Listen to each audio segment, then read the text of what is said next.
Selamat kita berjumpa kembali malam ini dalam ibadah kita kepada Tuhan. Dimanapun kita beribadah, kita mengundang pribadi Allah Roh Kudus untuk mengurapi kita semua, agar apa yang kita kerjakan benar-benar berdasarkan dari kekuatan Roh Kudus yang memberikan kuasanya bagi kita. Dan Roh Kudus akan memberikan kemampuan kepada kita, agar kita dapat menghadapi segala persoalan pergumulan kita di hari-hari mendatang. Kiranya kita manfaatkan waktu yang Tuhan berikan bagi kita malam ini untuk beribadah kepada Tuhan. Sebelum kita menerima firman Tuhan, baik kita tundukkan kepala, kita satu hati, kita berdoa. Mari kita berdoa. Kami mengucap syukur untuk nafas hidup yang Tuhan berikan kepada kami, bahkan kesehatan, kekuatan, kemampuan untuk kami hadapi lagi hari ini. Kemampuan untuk kami hadapi lagi hari esok dengan kekuatan firman dan Roh Kudus. Kiranya Engkau kuatkan kami, mampukan kami melalui firman yang kami terima sebentar, yang akan kami yakini akan memberikan kekuatan baru kepada kami, mengubah sikap kami, cara pandang kami, cara fikir kami, agar kami yang sudah mengalami kuasa kebangkitan Tuhan, kami mencari perkara di atas dan kami memikirkan perkara-perkara yang di atas, agar kami mendapat kekuatan dari Tuhan. Kami yakin Tuhan Engkau ada bersama dengan kami, dan kami siap untuk menerima firman Tuhan. Terlebih dahulu ampuni kesalahan kami, sucikan, perdamaikan kami, kuduskan kami, layakkan kami untuk menerima firman-Mu, terutama hamba ya Tuhan, agar apa yang kami kerjakan kiranya berkenan kepada Tuhan. Bersatu hati kami berseru memanggil nama-Mu yang berkuasa, untuk menghancurkan segala pekerjaan iblis dalam bentuk apapun, yang mungkin mau mengganggu jalannya ibadah, mengganggu fisik, mengganggu perasaan pikiran kami.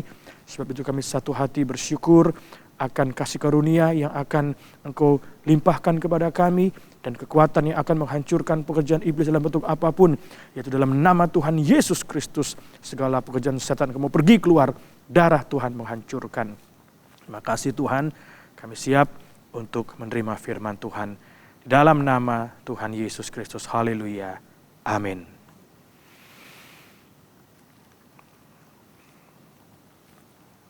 Mengucap syukur kepada Tuhan atas segala kasih karunia-Nya yang membuat kita ada sampai saat ini.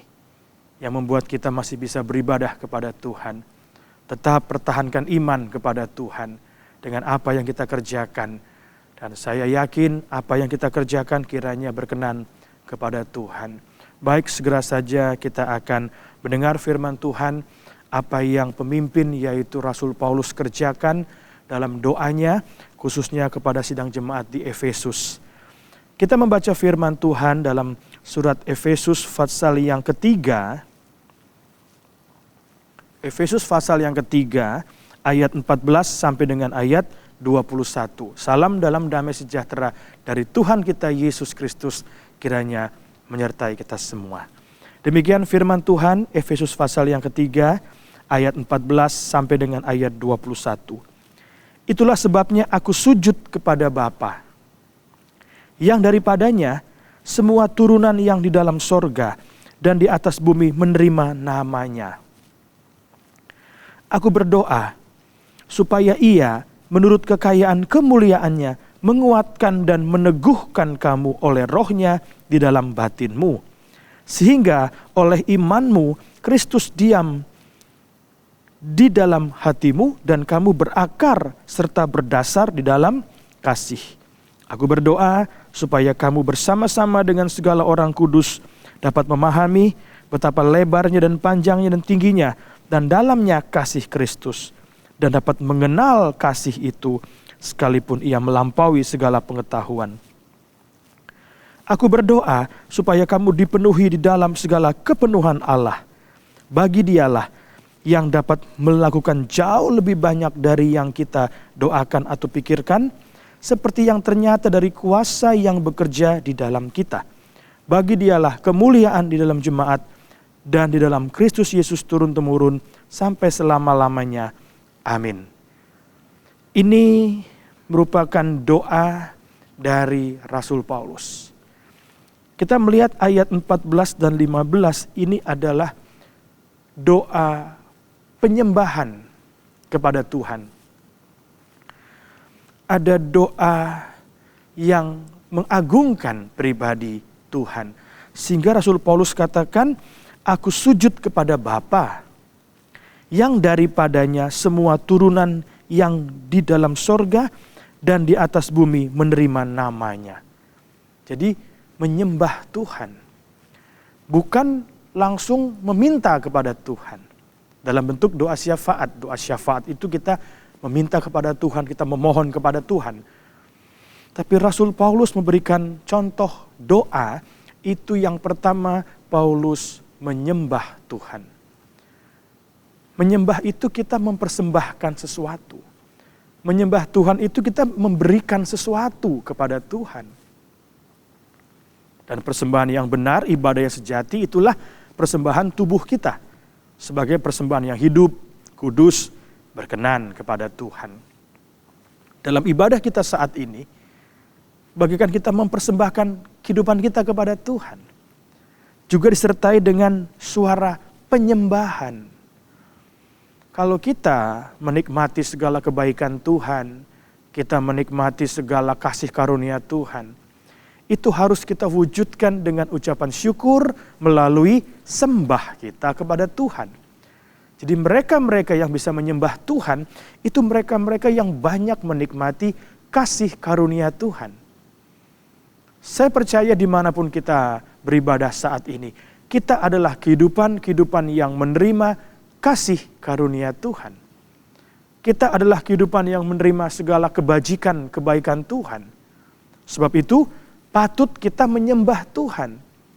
Bukan doa meminta-minta. Meminta pertolongan, minta kesembuhan dan sebagainya. Tapi kita mempersembahkan terlebih dahulu seperti apa yang Rasul Paulus katakan. Aku sujud kepada Bapa yang daripadanya semua turunan yang di dalam sorga dan di atas bumi menerima namanya, nama yang berkuasa itu. Nah, setelah Rasul Paulus menyembah, memuliakan Tuhan, mengagungkan Tuhan, baru Rasul Paulus berdoa syafaat. Nah, ini meminta kepada Tuhan, ya, memohon kepada Tuhan. Dikatakan yang pertama ayat 16. Aku berdoa supaya ia menurut kekayaan kemuliaannya. Jadi pribadi Yesus itu kaya akan kemuliaan, ya. Akan apa? Menguatkan dan meneguhkan kita. Jadi kekayaan kemuliaan yang Yesus miliki itu akan menguatkan. Bukan berhenti hanya menguatkan, tapi sampai teguh, meneguhkan. Kalau teguh itu sudah pasti kuat. Tapi kalau kuat belum tentu bisa tetap teguh. Tapi kalau sudah teguh, pendirian teguh itu sudah pasti kuat. Tidak mudah diombang-ambing, tidak mudah digoyahkan. Karena bukan saja mengalami kekuatan, tapi Tuhan teguhkan. Oleh apa? Oleh Roh Kudus di dalam batin kita. Jadi mari perhatikan batin kita ini. Harus dikuasai Roh Kudus. Kalau tidak, batin itu akan mengalami tekanan nanti. Sehingga banyak orang putus asa. Orang stres, orang kehilangan akal sehat. Karena apa? Mengalami tekanan batin yang di dalam. Sebab itu melalui firman Tuhan malam ini, kiranya Roh Kudus itu memberikan kekuatan kepada kita. Karena Roh itu membangkitkan kekuatan, bukan melemahkan kita. Jadi kalau kita percaya ada Roh Kudus dalam kehidupan kita, kita selalu mengalami kekuatan dari Tuhan. Dan keteguhan dari Tuhan, mengalami keteguhan dalam berdiri, memegang teguh firman pengajaran yang telah kita terima. Karena hari-hari terakhir nanti ada banyak penyesat akan muncul untuk menyesatkan sampai kepada orang-orang pilihan juga. Orang-orang pilihan Allah. Sebab itu kiranya Roh Kudus menguatkan dan meneguhkan kita. Meneguhkan dalam hal apa? Meneguhkan dalam panggilan dan pilihan kita. Kalau kita percaya Tuhan sudah memanggil kita, Tuhan memilih kita, Tuhan tanam dalam penggembalaan yang sama bersama dengan kita, dengan kami, mari jangan mau dicabut oleh kekuatan dari sekeliling kita. Nanti banyak kekuatan baru, kekuatan lain yang mau merongrong kehidupan kita untuk terlepas dari firman yang telah kita terima. Karena apa? Karena tidak kuat dan tidak teguh. Sebab itu kiranya firman Tuhan malam ini meneguhkan kita lagi terkait panggilan dan pilihan kita makin teguh. Kalau panggilan dan pilihan kita makin teguh, firman Tuhan katakan tidak akan tersandung.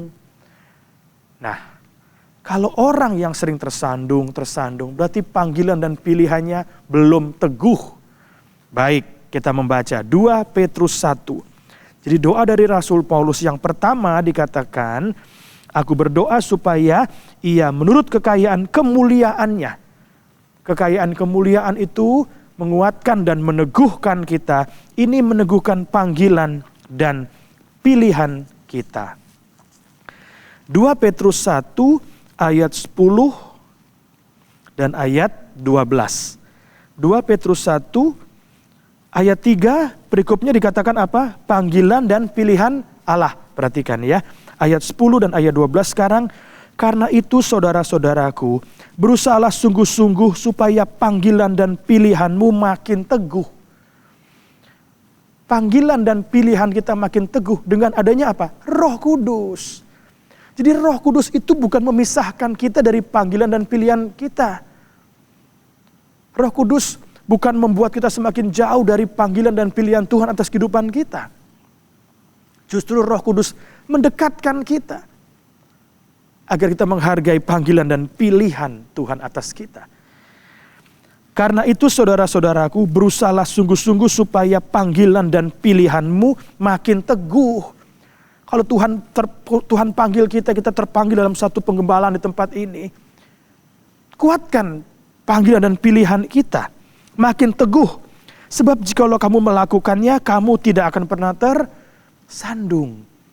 Mari hari-hari akhir ini kita harus semakin teguh melakukannya.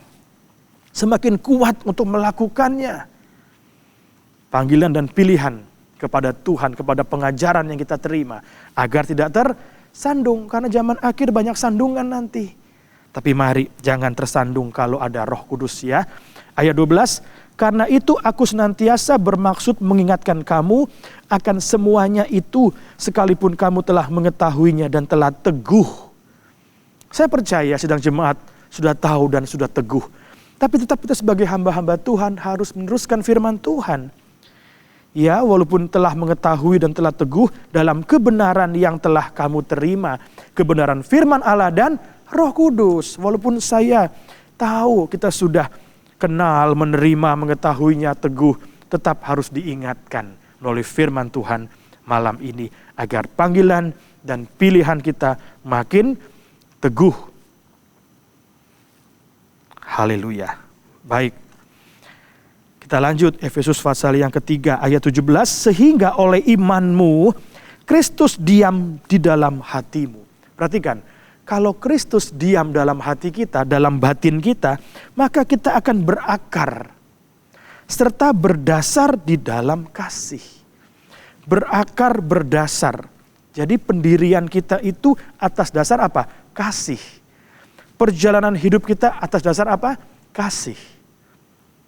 Kalau kita telah mengalami kasih Tuhan, karena bukan kita yang mengasihi Tuhan, tapi Tuhan mengasihi kita, sehingga kita bisa mengasihi Tuhan, ya,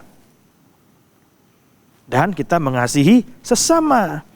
Jadi Kristus diam dalam hatimu, kita berakar dan berdasar di dalam kasih. Kasih ini bagaikan korban Kristus.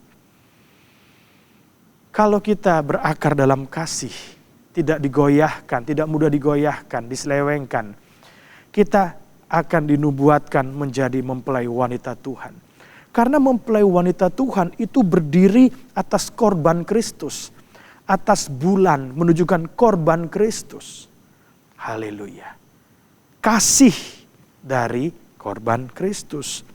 Wahyu 12 ayat 1 kita baca.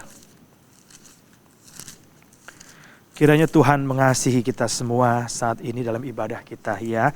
Manfaatkan kasih Tuhan mengalir dalam kehidupan kita. Wahyu 12 ayat 1, maka tampaklah suatu tanda besar di langit, seorang perempuan berselubungkan matahari dengan bulan di bawah kakinya. Bulan ini bagaikan korban Kristus, bukti kasih Yesus kepada kita. Jadi mempelai wanita itu berdiri di atas kasih Kristus. Kalau sekarang kita tidak bisa mengasihi sesama kita, mengasihi keluarga Allah, bagaimana kita bisa sampai kepada mempelai wanita Tuhan yang berdiri berdasar di atas kasih korban Kristus, yaitu bulan di bawah kakinya dan sebuah mahkota dari 12 bintang di atas kepalanya. Jadi mari kiranya kita berdiri di atas kasih Tuhan, agar kita mampu menghadapi lagi segala persoalan kita. Baik, sekarang yang kedua ayat 18. Doa Rasul Paulus yang kedua dikatakan, aku berdoa supaya kamu bersama-sama dengan segala orang kudus dapat memahami. Ya, dapat memahami betapa lebar, panjang, tinggi, dalamnya kasih Kristus. Agar kita memahami, faham, mengerti ya. Ayat 19a, dan dapat mengenal kasih itu. Faham, mengerti, dan mengenal. Jadi bukan hanya, oh saya tahu, saya mengerti. Tapi sudahkah kita kenal kepada kasih itu? Sudahkah kita menikmati kasih Tuhan saat ini? Dengan kasih Tuhan kita mampu hadapi persoalan pergumulan kita. Dengan kasih Tuhan kita mampu hadapi kebencian dari dunia ini. Dengan kasih Tuhan kita mampu menghadapi tekanan, penderitaan apapun. Karena kasih Tuhan yang menyertai kita. Baik, kita membaca 1 Yohanes pasal yang keempat. Ayat yang ke-7 sampai dengan ayat 12 dan ayat 16. 1 Yohanes 4 ayat 7 sampai dengan 12 dan ayat 16. Allah adalah kasih. Saudara-saudaraku yang kekasih, marilah kita saling mengasihi. Sebab kasih itu berasal dari Allah. Dan setiap orang yang mengasihi lahir dari Allah dan mengenal Allah. Mengenal kasih itu. Faham kasih itu. Ya. Dan setiap orang yang mengasihi itu lahir dari Allah dan mengenal Allah. Mengenal kasih. Itu doa Rasul Paulus kepada sidang jemaat di Efesus ayat 8. Barang siapa tidak mengasihi, ia tidak mengenal Allah. Sebab Allah adalah kasih. Dalam hal inilah kasih Allah dinyatakan di tengah-tengah kita, yaitu bahwa Allah telah mengutus anaknya yang tunggal ke dalam dunia, supaya kita hidup olehnya. Kasih itu diwujudkan dengan Bapa mengutus anaknya yang tunggal, yaitu Yesus Kristus, untuk menebus kehidupan kita. Sehingga kita hidup. Jadi penebusan yang Yesus kerjakan membuat kita hidup, bukan mati. Nikah, keluarga, tabisan, ibadah kita hidup. Walaupun kita kerjakan di rumah. Tapi dikatakan supaya kita hidup oleh ketebusan Tuhan. Jadi karya yang menebus kehidupan kita membuat kita hidup. Ayat 10, inilah kasih itu. Apa kasih itu? Bukan kita yang telah mengasihi Allah. Tetapi Allah yang telah mengasihi kita. Dan yang telah mengutus anaknya sebagai pendamaian bagi dosa-dosa kita. Kasih Allah menutus anaknya untuk menebus kita menjadi pendamaian bagi dosa-dosa kita. 11-12, saudara-saudaraku yang kekasih, jikalau Allah sedemikian mengasihi kita, maka haruslah kita juga saling mengasihi ya. Tidak ada seorang pun yang pernah melihat Allah. Tetapi jika kita saling mengasihi, Allah tetap di dalam kita. Kalau kita saling mengasihi, Allah tetap dalam kita. Dan kasihnya sempurna di dalam kita. Ayat 16 sekarang, kita telah mengenal. Nah, kata Rasul Paulus dalam doanya agar kita faham dan mengenal kasih. Kita telah mengenal dan telah percaya akan kasih Allah kepada kita. Allah adalah kasih. Dan barang siapa tetap berada di dalam kasih, ia tetap berada di dalam Allah dan Allah di dalam dia. Kita dalam Allah, Allah dalam kita. dengan kasih yang kita kenal dan kita percayai. Jadi jangan hanya mengenal kasih itu, tapi percaya. Percaya sebelum melihat. Jangan kita sudah melihat baru percaya, ini luar biasa. Jangan. Ikut Kristus, kita yakin percaya sebelum kita melihat apa yang kita doakan kepada Tuhan. Haleluya. Percaya sebelum melihat. Nah, ini yang kedua terkait dengan kasih. Dapat memahami dan mengenal betapa lebar, panjang, tinggi, dan dalamnya kasih Kristus. Dan dapat mengenal kasih itu sekalipun ia melampaui segala pengetahuan. Itu doa Rasul Paulus yang kedua. Dan sekarang doa Rasul Paulus yang ketiga, ayat 19b. Aku berdoa supaya kamu dipenuhi di dalam segala kepenuhan Allah. Dipenuhi. Ini doa Rasul Paulus agar sidang jemaat di Efesus itu mengalami kepenuhan dari Tuhan. Tuhan kenal apa yang kita butuhkan malam ini. Dan Tuhan akan penuhi semua. Kalau kita bisa menikmati kasih Tuhan, maka Tuhan akan memenuhi segala sesuatu. Efesus 1 ayat 22 dan 23. Ini pun dikerjakan saat Yesus mati di kayu salib. Efesus 1 ayat 22 dan 23. Dan segala sesuatu telah diletakkannya di bawah kaki Kristus. Yesus mati, bangkit, mengalahkan musuh. Segala sesuatu telah diletakkan di bawah kaki Kristus. Dan dia telah diberikannya kepada jemaat.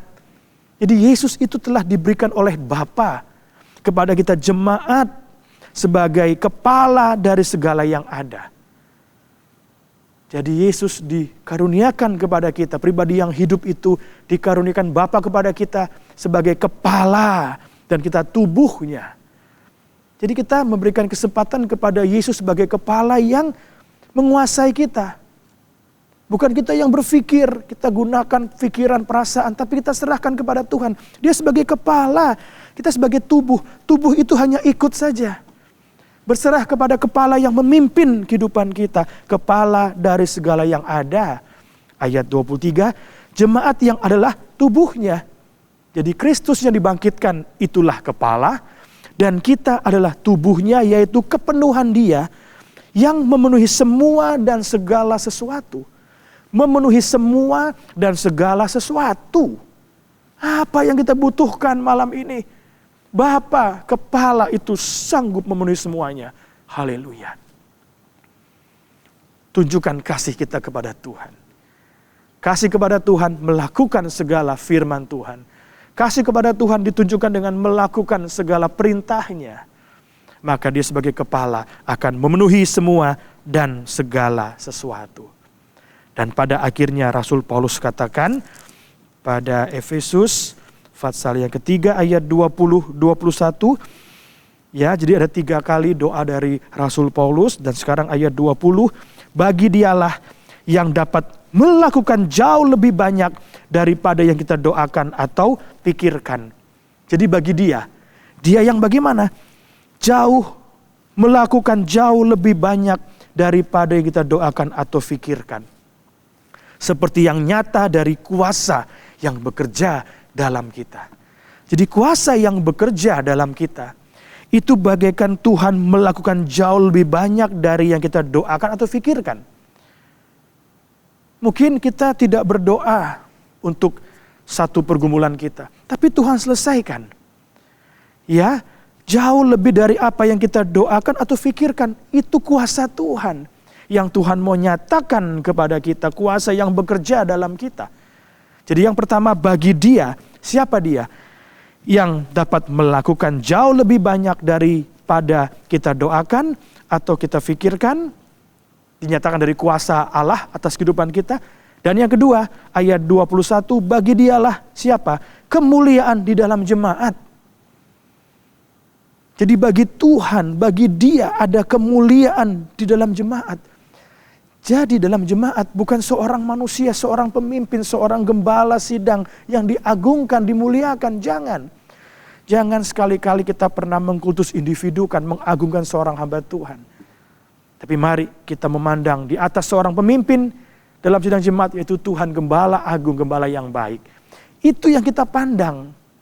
Kalau kita hanya melihat manusia, ada kekurangannya, ada kelemahannya, ada kesalahannya.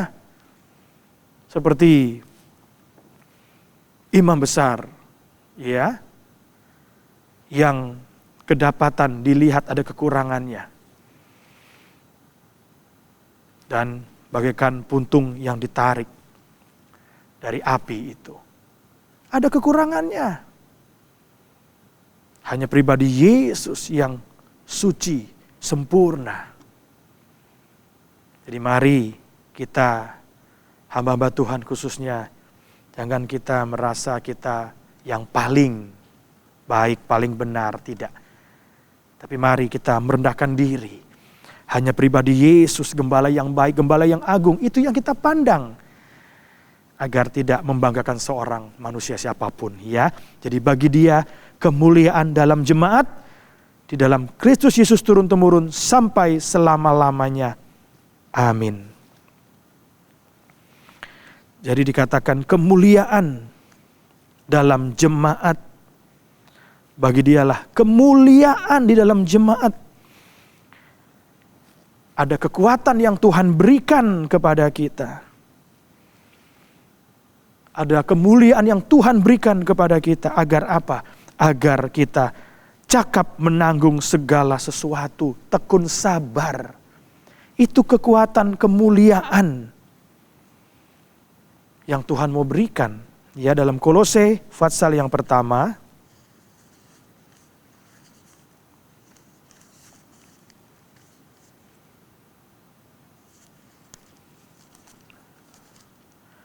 Kolose 1 ayat yang ke-11 dan 12.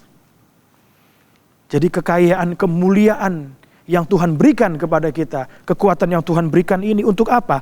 Kolose 1 ayat 11-12, dan dikuatkan dengan segala kekuatan oleh kuasa kemuliaannya. Kemuliaan Allah ada dalam jemaat. Agar apa? Agar jemaat dikuatkan dengan segala kekuatan oleh kuasa kemuliaannya. Untuk apa? Untuk menanggung. Menanggung segala sesuatu dengan tekun dan sabar. Jadi kemuliaan yang Tuhan berikan kepada kita, itu agar kita dapat menanggung segala sesuatu. Apapun itu, persoalan, pergumulan, problem, masalah, sakit, penyakit, penderitaan. Kita bisa menanggung semua dengan tekun dan sabar. Itu yang pertama. Kekayaan kemuliaan yang Tuhan berikan kepada jemaat agar kita jemaat dapat menanggung segala sesuatu dengan tekun dan sabar. Dan yang kedua, dan mengucap syukur dengan sukacita kepada Bapa. Jangan hanya sekedar mengucap syukur, tapi mengucap syukur dengan sukacita. Berarti ada yang hanya mengucap syukur, tapi mari kita usahakan, kita kerjakan mengucap syukur dengan sukacita kepada Bapa yang melayakkan kamu untuk mendapat bagian dalam apa yang ditentukan untuk orang-orang kudus di dalam kerajaan terang. Ditentukan dalam kerajaan terang Yerusalem baru. Berawal dari kasih. Kita berdiri, berakar, berdasar di atas kasih sampai kepada kemuliaan. Kekayaan kemuliaan yang Tuhan berikan, Tuhan penuhi kepada gereja agar kita kuat menanggung segala sesuatu dengan tekun. Ayo tekun, sabar sampai mengalami kemenangan. Dan yang kedua, mengucap syukur dengan sukacita. Kiranya Tuhan berikan sukacitanya saat ini. Dalam segala persoalan pergumulan kita, Tuhan tahu siapa yang sementara dalam kelemahan, dalam penderitaan. Tuhan berikan sukacita agar kita cakap untuk menanggungnya. Puji Tuhan, Tuhan mengasihi kita semua. Itu yang bisa saya persembahkan kepada kita malam ini. Satu hati kita datang kepada Tuhan. Kita mengucap syukur atas kasih karunia yang Tuhan berikan kepada kita. Baik, kita berdoa kepada Tuhan. Haleluya, haleluya. Terima kasih Tuhan. Terima kasih lagi untuk firman-Mu yang telah kami terima saat ini. Engkau menyatakan lagi kasih-Mu atas kehidupan kami. Sehingga kami boleh berakar, berdiri atas dasar kasih itu ya Tuhan. di mana bukan kami yang terlebih dahulu mengasihi Engkau, tapi Engkau yang mengasihi kami ya Tuhan. Dan Engkau nyatakan kemuliaan-Mu atas kehidupan kami. Kekuatan kemuliaan agar kami tekun, sabar menanggung segala sesuatu. Dan dapat mengucap syukur dengan sukacita kepada Engkau ya Tuhan.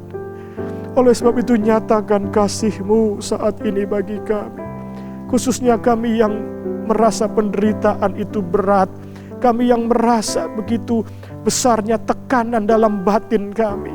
Dengan segala persoalan pergumulan yang kami hadapi ya Tuhan. Siapa kami yang mendapat perhatian-Mu? Agar kami lebih mengenal, faham kepada kasih-Mu ya Tuhan. Bahkan Engkau dapat mengerjakan jauh dari apa yang kami pikirkan dan kami doakan ya Tuhan.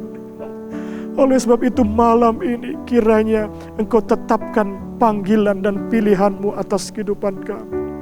Terima kasih jika Engkau sudah memanggil kehidupan kami, memilih kehidupan kami untuk menerima firman pengajaran yang besar atas kehidupan kami. Kiranya kami berpegang teguh ya Tuhan, tidak kami lepaskan dengan segala persoalan pergumulan yang kami harus hadapi. Justru kami harus semakin kuat teguh berdiri atas firman-Mu, agar kami tidak lemah, tidak digoyahkan oleh segala persoalan pergumulan kami. Siapa kami yang mendapat kasih-Mu yang besar ya Tuhan. Malam ini nyatakan kasih-Mu lagi ya Tuhan. Haleluya. Agar kami dapat mengasihi Engkau, agar kami dapat mengasihi sesama kami ya Tuhan. Nyatakan kasih-Mu. Haleluya. Ya Rawa Yesa, ya Rawa Yesa.